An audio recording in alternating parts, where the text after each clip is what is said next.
हे पड़ोसियों, चुप कर जाओ, चुप कर जाओ। क्यों शोर मचा रहे हो यार? एक आधी मैच के हरा दो, पड़ोसी हमारे शोर मचाने लग जाते हैं। खेलना तो सीख लो खेलने से पहले। भाई साहब, जैसे भी हो, इन पड़ोसियों को कूटने में जो मजा आता है ना, ओ हो। तो फिर चाहे फील्ड आर्मी का हो या क्रिकेट का, इनको तो जहां देखो वहीं कूटो। हाँ भाई, मिल गया 15 वाला मैच। आगा जी यार, आज किसी और मैच की बात नहीं करेंगे, आज इसी मैच पे बात करेंगे। और मैच पे आए तो इससे पहले मैं बता दूं आपको इनका मकसद क्या है। तो लीजिए सुनिए इनका मकसद। आगा की टीम ये बदला लेगी, लेना ही होगा, क्योंकि इसके बगैर गुजारा नहीं है। आप लोगों की जिंदगियों का जो मकसद है वो सिर्फ 15 फरवरी का मैच है। आप लोग क्यों पैदा हुए हैं? 15 फरवरी को इनको हराना है, इनको रुलाना है, इनके चेहरे रोते हुए एम्बैरसमेंट। और जब मकसद की बात हो ही रही है, तो चैंपियंस ट्रॉफी में जो इन्होंने बहाना लगाया था कि भारत को तो एडवांटेज है जी, एक ही ग्राउंड में खेलते हैं जी, उनको तो सब पता है जी।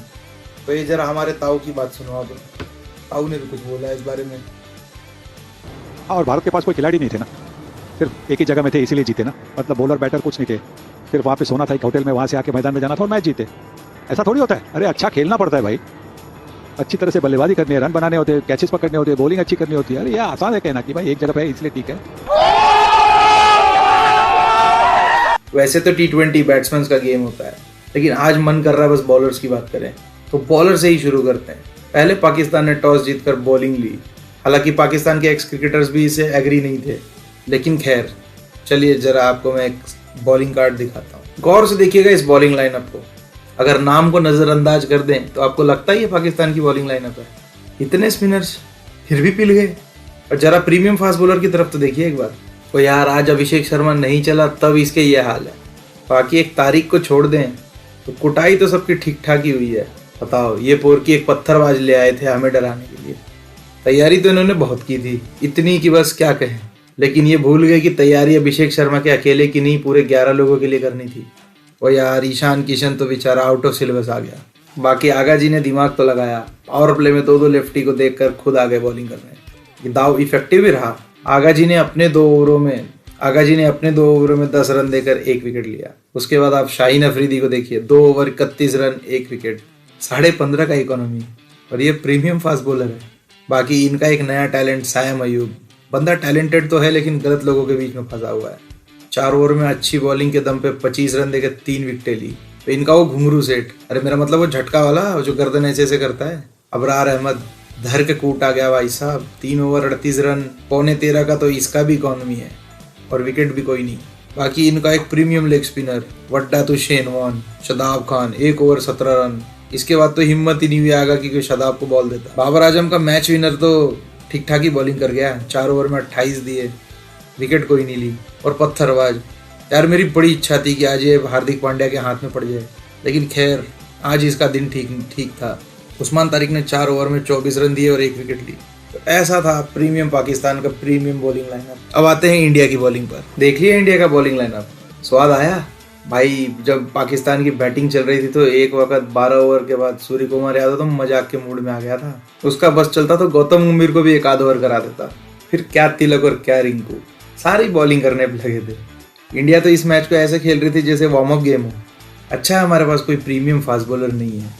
बाकी ओवर की शुरुआत हार्दिक पांड्या ने की, 3 ओवरों में 16 रन 2 विकेटें। और पहला वाला विकेट तो भाई साहब मेडन विकेट ओवर था, जहां भाई साहब ने डॉक्यूमेंट्री भाई को 0 पे आउट कर दिया। हाँ, साहिबजादा फरहान की बात कर रहा हूँ। पांड्या के जोड़ीदार बने जसप्रीत बुमराह, 2 ओवरों में 17 रन 2 विकेटें। और ये 2 विकेटें तो एक ही ओवर में आ गई थी। फिर भाई साहब बारी आती है हमारे बापू की, अक्षर पटेल भाई, 4 ओवर 29 रन 2 विकेटें। ये एक लाए थे पत्थरबाज हमें डराने के लिए। खुद भूल गए कि इंडिया के पास वरुण चक्रवर्ती है। चक्रवर्ती ने 3 ओवरों में 17 रन 2 विकेटें दी। इतने सब हंगामे के बाद अब पाकिस्तान को विकेट देने के लिए बचा ही क्या था। कुलदीप ने भी अपने हाथ आजमाए, 3 ओवरों में 14 रन दिए, 1 विकेट निकाली। तिलक वर्मा के भी 2 ओवर में 11 रन 1 विकेट। और रिंकू ने भी मजे लेते हुए 1 ओवर डाला जिसमें 59 रन दिए। हालांकि विकेट तो कोई नहीं मिला। बाकी स्वाद सही आ गया ये बॉलिंग देख के। देख लो रे गमारो, ऐसे होती है बॉलिंग। अब आते हैं भारत की बैटिंग पर। पहली बल्लेबाजी करते हुए अभिषेक शर्मा पहले ही ओवर में 4 गेंदों में 0 बनाकर आउट हो गए। कोई नहीं होता है, कोई मैच हो जाता है खराब। लेकिन भाई साहब फिर ईशान किशन और तिलक वर्मा ने बताया कि अब्बा कौन है? ईशान किशन तो मानो न्यूक्लियर बम बना हुआ था आज। 40 बॉल में 77, 3 छक्के 10 चौके, और वो शाहीन के पहले ओवर में जो है वो थप्पड़ सा जो उसने पुल शॉट खेला था, ओहो। बाकी तिलक वर्मा के 24 में 25 और सूर्य कुमार के 29 में 32 रन बॉल ही रहे, लेकिन सिचुएशन ही ऐसी थी। हार्दिक पांड्या एक बॉल में 0 पे चले गए तो लगा कि पाकिस्तान हावी हो जाएगा, लेकिन दुबे और रिंकू के तो भाई साहब बात ही क्या कहें। दुबे और रिंकू के मंशा तो कुछ और ही थी। दुबे ने 17 में 27, 3 चौके 1 छक्के की मदद से, और रिंकू ने 4 में 11, 1 छक्के 1 चौके की मदद से ताबड़तोड़ रन बनाए। स्कोर 175 का था। ये आज तक का भारत और पाकिस्तान के बीच विश्व कप में खेले गए मैचों का सबसे हाईएस्ट टोटल था।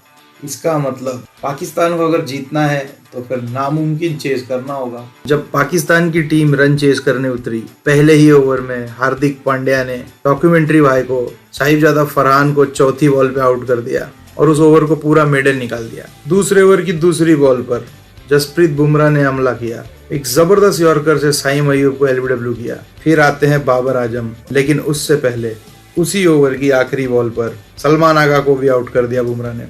5वें ओवर में बाबर आजम अक्षर पटेल के शिकार बने।